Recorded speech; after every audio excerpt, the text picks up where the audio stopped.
हमारे साथ big market voices में नेपियन कैपिटल के को-फाउंडर और मैनेजिंग पार्टनर गौतम त्रिवेदी जुड़ गए हैं। फाइनेंशियल इंडस्ट्री में 26 सालों से ज़्यादा का अनुभव रखने वाले गौतम त्रिवेदी गोल्डमैन सैक्स, डीएसपी मेरिल लिंच, सीएलएसए जैसी कंपनियों में काम कर चुके हैं। आइए जानते हैं उनका क्या व्यू बन रहा है इस समय मार्केट्स पर।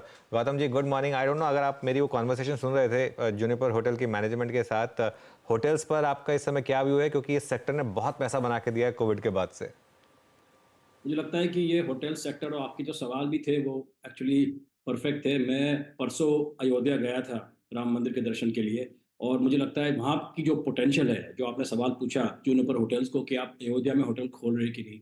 आज के पेपर में ये भी आया है कि रेडिसन, जहाँ पे हमने भोजन किया दर्शन के बाद, और एक और रेडिसन खुल रहा है तो मतलब ये मुझे लगता है कि होटल इंडस्ट्री और जिस तरह से सरकार पर्यटन को बढ़ावा दे रही है, not just religious tourism but overall tourism की बात कर रहा हूँ। मुझे लगता है होटल इंडस्ट्री में ये तो शुरुआत है।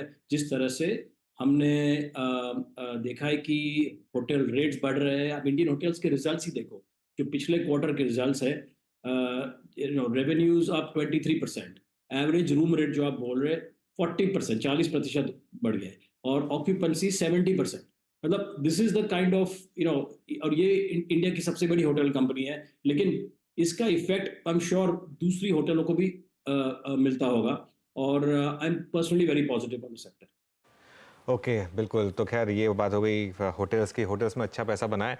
दूसरी स्पेस जहाँ पर बहुत पैसा बन रहा है इस समय, वो है पीएसयूज। गौतम जी, क्या पीएसयूज में अभी भी बने रहें, सेलेक्टिवली प्रॉफिट बुक करें, क्या या स्टॉक स्पेसिफिक रहें? क्या व्यू होगा इस समय? इस तरह से पीएसयूज में शेयरों में बढ़ावा आया है, अभी लगता है कि इस लेवल से जरा आप केयरफुल रहना पड़ेगा, क्योंकि अब डिफेंस में भी देखो, यस डिफेंस का पोटेंशियल बहुत बड़ा है, लेकिन वैल्यूएशंस काफ़ी महंगे हो गए। पीएसयू की रैली जो पिछले 2 सालों में देखी है, मुझे लगता है कि मैंने अपने व्यक्तिगत करियर में देखा नहीं है। मतलब this is been the biggest PSU rally ever. और ये जो डाइवेस्टमेंट जो सरकार मुझे लगता है हेजिटेट कर रही है अब तक, शायद आने वाले फिस्कल ईयर में 2024-25 में शायद ये भाव जिस तरह से बढ़े हैं, तो अभी डाइवेस्टमेंट करना हो और फिस्कल डेफिसिट को कम करना हो, मुझे लगता है this would be a brilliant opportunity जो सरकार जो सरकार को करना है तो। ओके, गौतम जी नमस्कार। वीरेंद्र बोल डेली स्टूडियो से। पीएसयू से बात हुई अभी और होटल्स पे बातचीत हुई। एक स्पेस और आई थिंक जो जिसका ओवरसीज, जिसका इंटरनेशनल मार्केट से काफ़ी बड़ा सरोकार होता है, दैट्स मेटल्स। इस बार मेटल्स की साइकिल सबसे बड़ी रही, और मेरे ख्याल से मेरे करियर में जितनी भी हमने साइकिल्स देखी उसमें सबसे लॉन्गर ड्यूरेशन की मेटल्स की साइकिल रही सर। अभी मेटल्स पे I mean for both groups, ferrous non ferrous पे आपका व्यू क्या है? वैसे हम तो मेटल्स में और सिग्निकल्स में इन्वेस्ट नहीं करते, लेकिन जहाँ तक जो रिजल्ट्स का सवाल है, you are right, results have been outstanding. और सवाल ये है कि आने वाले 2 या 3 या 5 क्वार्टर में जो रिसेशन, ग्लोबल रिसेशन की जो बात हो रही थी, और ये बात चल रही है करीबन 1.5 साल से, और रिसेशन की वजह से मेटल के प्राइसेस वर सबड्यूड। लेकिन मुझे लगता है कि ये रिसेशन नहीं आने वाला है, और आएगा तो भी शायद आके गया भी हो। ग्लोबल रिसेशन की बात कर रहा हूँ, अमेरिका की बात कर रहा हूँ।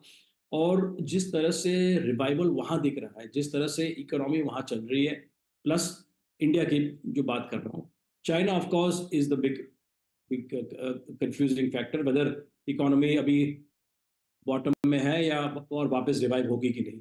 तो मेटल्स पे वैसे व्यू बनाना मुश्किल है मुझे लगता है, लेकिन कि रिसेशन जो अमेरिका ने अवॉइड किया है, उसकी वजह से मुझे लगता है metal prices should remain firm from these levels. Metal prices, मतलब मेटल्स पे एक पॉजिटिव और कंस्ट्रक्टिव आउटलुक है। गौतम जी, आज हम एबीबी हमारा टॉप गिनर है, हम उसकी अर्निंग्स का रिएक्शन दे रहे हैं।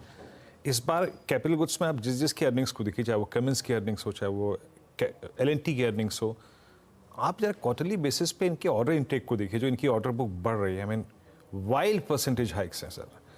कैपिटल गुड्स पे आपका व्यू क्या है सर? ये सारे के सारे stocks like Cummins, Siemens, ABB, LNT at all time high, ये यहाँ से भी आपके प्रेफर्ड स्पेस में है कि नहीं अभी?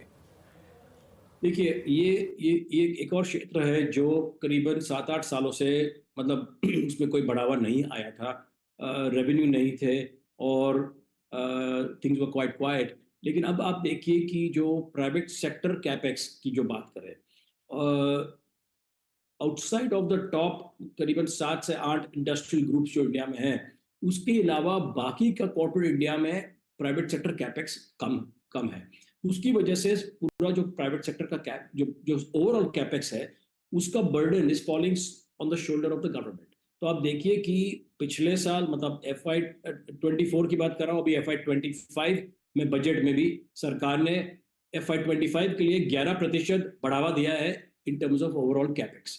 और मुझे लगता है कि जो जो कंपनियां B2G मतलब बिजनेस टू गवर्नमेंट क्षेत्र में है, उनका उनका व्यू हमारी तरफ से अभी भी पॉजिटिव है। Whether it's L&T, whether it is any of the infra companies, मुझे लगता है कि लाइफ टाइम शायद हाई हो ये स्टॉक्स, लेकिन यहाँ से भी मुझे लगता है कि there is merit to continue owning them. Okay, अच्छा, एक स्पेस जहाँ अगेन बहुत पैसा बना है, आज भी हरकत में है, रियल एस्टेट। एक वन वे तेज़ी रही है रियल एस्टेट में, और बहुत टाइम के बाद यहाँ पर लोगों का कॉन्फिडेंस आया है, लेकिन ये सेक्टर अभी भी अंडर ओन्ड है। क्या यहाँ पर बाइंग के मौके हैं?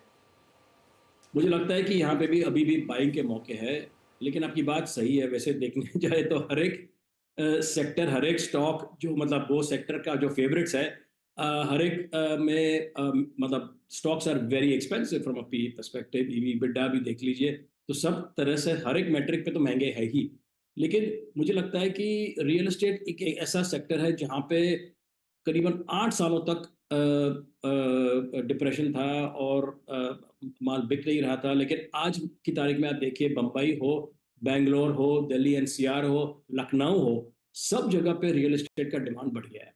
और मुझे लगता है part of the reason of course is the fact that जिन लोगों ने स्टॉक मार्केट में पैसा बनाया है, वो लोग भी धीरे धीरे मतलब प्रॉफिट बुक करके रियल एस्टेट में डाल रहे हैं।